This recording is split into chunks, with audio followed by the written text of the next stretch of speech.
Hey everyone, today I'm going to show you how to use Stable Diffusion for anime style art.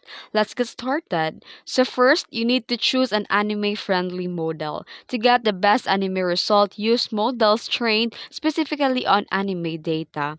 Then you can find these loads on civitai.com or Hugging Face. Then write an anime style prompt.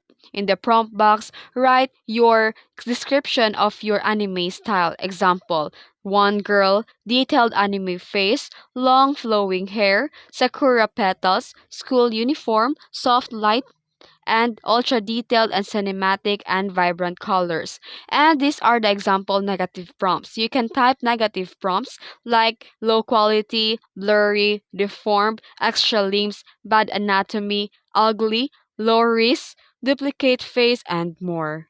Then adjust the settings. You can adjust the settings like step in 20 to 30, the CFG scale 7 to 12, resolution, it's either portrait or landscape. Then choose a style keywords. Add keywords like this to adjust style, like cute, anime, screen cap, manga style, Studio Ghibli style, and more. Then generate and refine. Click generate and compare the outputs. If you're not satisfied, you can tweak your prompts or add or remove style words and use control net if it's available. And pro tip, you can use LoRa or textual inversion add-ons to focus on specific anime characters.